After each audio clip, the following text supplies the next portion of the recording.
Ndagushohoje mu izina rya Yesu Kristo w'i Nazareti, mwifurije kugira igitondo cyiza kandi umunsi mwiza, ijoro rihire bitewe n'igihe wumviye igitondo cy'umugisha. Urasuzwa na mwene so Pastor Imana ishimwe Emmanuel, Mefibosheti cyangwa Abidodo. Abinyuma bagiye kuba ab'imbere. Imana igiye gukora igitangaza ku buzima bwawe.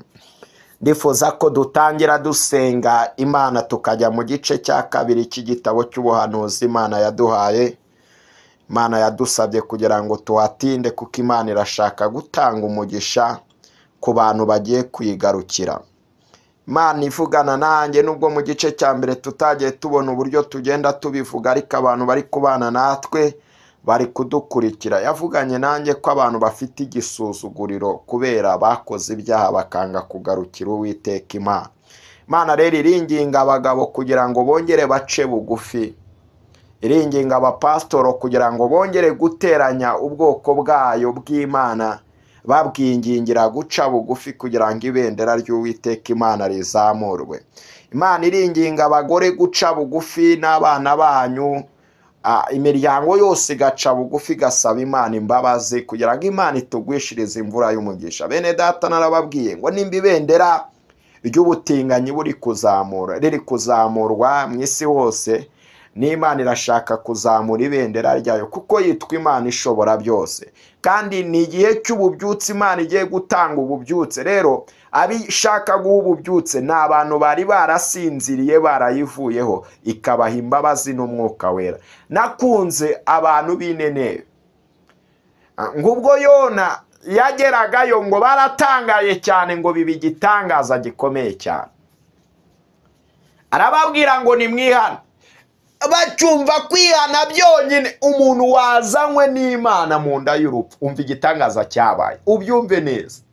Akibabwira ngo nimwihane, umwami w'Ineneve cyangwa Neneve ngo afata igihe abwira abantu be bose ngo buri wese twiyirize ubusa dusaba Uwiteka Imana imbabazi. Niyonka n'ihene bisaba Uwiteka Imana imbabazi, ariko abantu bahagaze ku byubahiro byabo ngo turakomeye uzarimbuka. Nkunze kubwira abantu ngo ushobora kuba ufite icyubahiro, ako kanya barakikwaka, wari minisitiri ejo bundi ugahinduka wa muntu tutavuze kubera disipurine Imana yadutoje. Turabizi neza urwego rwose waba uriho ushobora kwikangaho gatoya ugahananuka ukikubita hasi ugasaba uwo wimye ka gatungo ka mbere mutwonze. Mureka twisekera Imana. Ngewe nishimiye imbabazi z'Imana. Nasomye iki gitabo cy'ubuhanuzi ndanezerwa, nyiharwa bwa ndi mu masengesho agera mu iyi minsi narya nanywa. Iki gitabo cy'ubuhanuzi kiza ku buzima bwanjye. Nari ndimo ndasengera itorero ry'Imana n'abantu b'Imana, ndi kuvuga ngo hari igituma nabona umugisha kugira ngo nanjye niyumvemo guhemburwa. Nari maze igihe gufashwa n'iri jambo rivuga ngo nimwihane kugira ngo iminsi yo guhemburwa kwanyu ihere kwize. Imana itugirire neza cyane.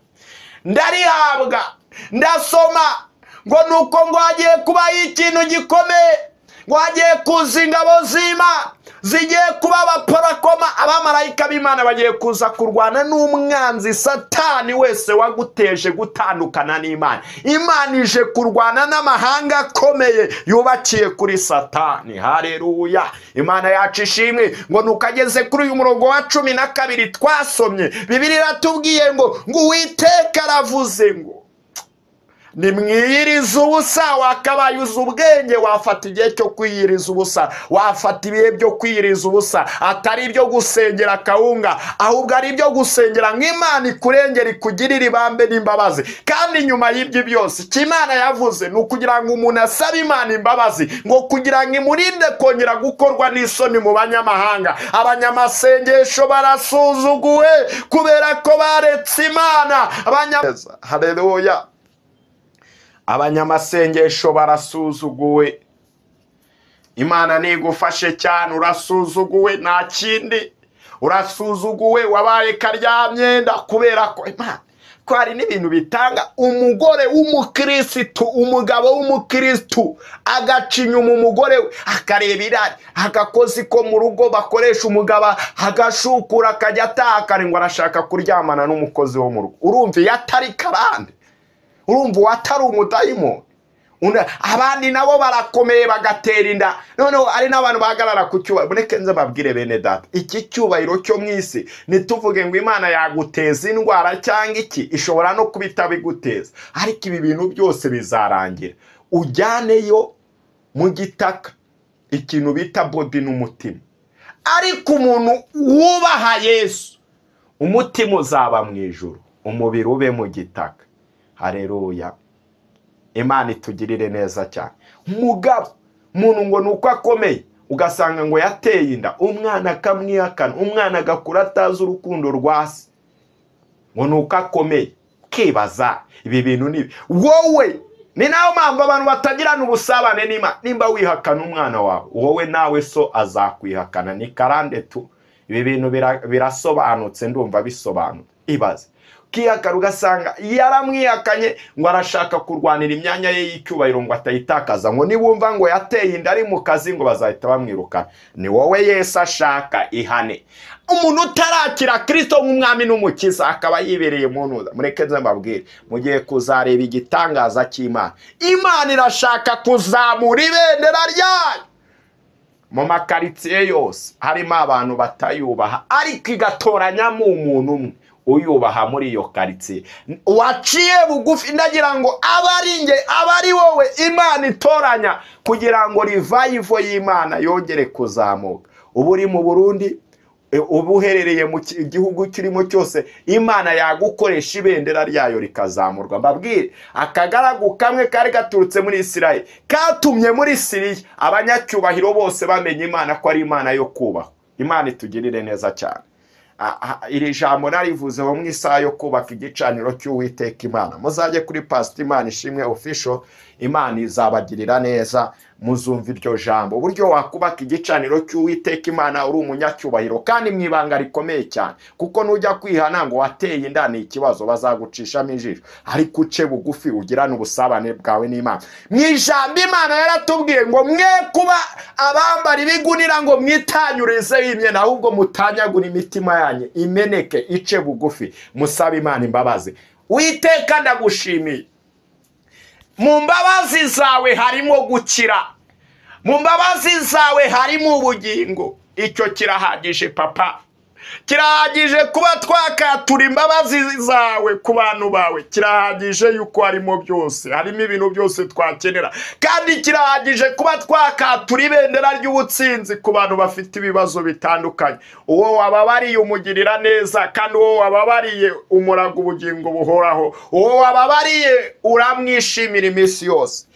Dusome igitabo cy'umuhanuzi Yoweri, turasoma guhera ku murongo wa 15. Mwibuke ku munsi wa mbere Imana yadutegekaga kwiyiriza ubusa. Reka twumve kiri kuvugana natwe. Biravuze ngo muvugirize impanda i Siyoni, mutegeke kwiyiriza ubusa. Birongeye biragarutse, mugire iteraniro ryera, abapastora, abavugabutumwa, abaprofete, ndabinginga nimugire igihe cyo guteranya abantu. Nimba ujyo kurya, sibye uko ngiye bijya binanangaza, ugasanga umuntu ashaka ngo we bamwumve we niyumva abane. Ni igitangaza. Ariko Imana ibaye iguhaye umujyanama akagufasha kumva aya magambo, mukiyiriza ubusa, Imana yakora igitangaza. Reba kuba wa mugani ko n'abantu bakunda umugisha, Imana irashaka ko twiyiriza ubusa, twihana, apana gusengera kawunga n'umuceri n'amazu ngo basoye, abandi ngo bari gusengera abagabo n'abagore. Kwiyiriza ubusa, twihana, mitima yacu tuyiha Imana ikayituramo, ni tuyihigaturamo nizongera kuvamo, izadukoresha imirimo n'ibitangaza. Muragira ngo izakoresha ibiti n'amabuye? Mwebwe murimo murabibona gute? Inkonge z'umuriro. Ni mwihane. 16 turavuze muteranye abantu, mwezi iteraniro. Aba ni abatambyi babwirwaga n'abahanuzi n'abaprofeta, abantu batoranyijwe n'Imana. Muteranye abakuru n'abana n'abakiri kwibere. Umukwe nasohoke mu nzu ye n'umugeni mu nzu yarongorewemo, nawo wararurongowe. Saba Imana imbabazi, wihana ibyaha bya so na nyoko, kuko nutanihana karani iragukurikirana, urugo rwawe rurasenyuka. Mbivuga Imana nge ninye ijambo ryayo, nuko muba mushaka abantu ngo bavuge ngo iravuze, ariko yo yavuze ngo niri kuvuga mu ijambo ryayo ritavangiye. Abatambyi, umva inshingano y'abatambyi muri iki gihe.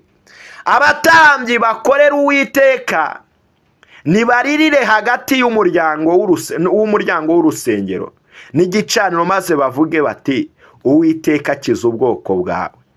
Nureke ab'umwandu wawe bashinyagurirwa kandi ngo bategekwe n'abanyamahanga. Ni iki gituma duhinyurwa mu banyamahanga bati Imana yabirihe? Umva abatambyi, isengesho ry'umutambyi yasenze ni naryo nifuza gusenga kugira ngo dusoze bene data. Imana ibwira abantu bose, irababwira ngo yaba umwana muto, ngenge nkunda abantu bafata famiye yabo bakiyiriza ubusa bagasenga Imana. Urahinyurwa mu banyamahanga kubera ko watandukanye n'Imana. Cyakoze cyo mbabwire, nkunda ijambo ry'Imana 200 ku yandi, 200 na miliyoni kuri miliyoni nkuni, kuko ryo niribeshya kandi ne umuntu rero aza kukubwira agashyiramo amarangamutima. Ngenda nabonye ibintu biba bikomeye shuti, uba ukomeye uba woroheje. Imana iri kugusaba kugira ngo wihane, uce bugufi, wihane ibyaha byaso. Hari n'abantu basetsa ibintu byo birirwa barata. Hari umuntu wahishuriwe witwa Dr. Erikson, afata icyo bita Old Testament. Ndabizi abantu bahinyura babazi indimi. Anafata New Testament arikombayiningira muri the same things ya Holy Spirit, iri wero neza nziza, iri nziza cyane. Mbebabwiye aravuga ngo habayeho ikintu bita Kristo centric for both isezerano rya kera n'isezerano rishya. Aravuga ngo hose Kristo yigaragazaga mu mvugo, akigaragariza mu bantu mu isezerano rya kera. Abantu bajya bagira gushidikanya ngo ibi nibyo mu isezerano rya kera. I wanna to explain you, ndashaka kugira ngo ngusobanurire neza. Yesu yarigaragazaga mu bitekereze neza mu isezerano rya kera, akigaragariza mu bantu, akigaragariza mu bimenyetso bigiye bitandukanye. Aho Yesu yaragaragara. Nk'urugero, Yesu yarigaragaje ubwo Aburahamu yajyaga gutamba Isaka, ngo abona ng'umwana w'intama w'Imana, umwagazi w'intama. Umwagazi w'intama na wundi ndashaka kugira ngo tuwatide avago ari kutubwira iby'isezerano ryawe, kandi yaranize ari na pastor, kubera yuko we ibyo yumva kubera ikidini aba yumva ko ari byo. Ugasanga umuntu ni pasteri na nyine n'uw'ikidini n'uwo gusoma pe gusa ibyo yumva akaba yumva ari byo. Noneho nanabaze Mwuka Wera, nanabaza abakuru bamukuriye akumva ko ari we mukuru, kandi ari na mukuru, ari n'umusaza. Ngewe nubaha abasaza, ariko kubera ikidini kikagenda kikamukuza kikamugira umusaza muri byose, ariko ni kimuhe intellectuel. Aburahamu ngo abone tujye tubivugisha ukuri kugira ngo abantu turusheho kumenya, twe kugendera mu gipindi cy'amadini ngo bagusomere gusa uhita ugenda. Mwuka Wera ngo azaza ari we mufasha, niwe utuyobora kugira ngo dusobanukirwe kandi tunabashe gusobanurira abantu iby'ijambo ry'Imana. Narindi kubabwira ikintu bita Kristo centric, yuko Yesu ari we santere w'isezerano rishya n'isezerano rya kera. I know, ndabizi neza, nawe abinyigishije narabisobanukiwe, mbisobanuriwe n'Umwuka w'Imana. Imana ishimwe cyane. Yesu aradusaba kwihana. Ndagira ngo tuze gusenga mbabwiye akabi. Arigaragaza umugabo bita Nebukadinezari utarakebwe, utarigeze kumenya Imana, yabonye Yesu mu isezerano rya kera mu itanura ry'umuriro. Aramusobanura ngo ndi kumubona ameze nk'umwana w'intama w'Imana. Uwo ninde? Yari Yesu. Haleluya. Hari n'abandi bakoraga nkawe. Yesu umuhanuzi Eliya, haleluya, umuhanuzi Yeremiya yakoraga nka Yesu, yigaragarizaga mu bantu ibyo yahanuraga bariya bahanuzi. Umuhanuzi Yesaya, ubutaha nzagaruka tugende tunigana uburyo Yesu ari we santire w'isezerano rishya n'isezerano rya kera. Aho Yesu hose abonekamo. Isezerano rya kera riri gusaba kwihana, uzihane. Abo biri byasobanukiye ni kimwe honyine, nuko igitambo kizima Imana yishimira ni umutima umenetse. Feyiro imwe yabayeho nuko kubera yuko byari byarakunaniye, byaratunaniye kwihana, twakoraga icyaha Imana ikatwica. Yesu icyo yakoze yadukuye mu rupfu. Unatekereza yavuze ngo sinaje gukuraho ibyanditswe byera, sinaje no gukuraho guhinyura ibyahanuwe, ahubwo nge naje kubisohoza. Amen. Imana ikugirire neza. Data wa twese ari kudusaba kugera gute kwihana. Bibiliya yatubwiye amagambo meza, amagambo meza asobanutse. Iratubwira ngo mutegeke abakuru n'abatambyi n'imiryango yose n'umugore warongowe n'umugabo warongoye, mubabwire biyirize ubusa, be gusohoka, ngo maze abatambyi bahere ko basenge, bavuge ngo Uwiteka tugirire imbabazi, twe gusuzugurwa mu banyamahanga, buri gihe baratubaririza Imana yabo ibahe, ngo Uwiteka yarabataye. Ariko Uwiteka aje kwanga agasuzuguro, abanyamahanga badusuzugura. Imana yo mwijuru ishimwe cyane. Data ndagushimiye yuko natwe imitima yacu twayizanye, tugushimiye imbabazi zawe n'urukundo rwawe n'ubuntu bwawe, mu izina rya Yesu, amen. Imana iguhe umugisha. Telefone ni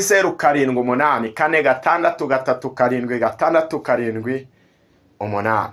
Watwandikira tukaganira, tugasangira ijambo ry'Imana, tugafatanya gusenga.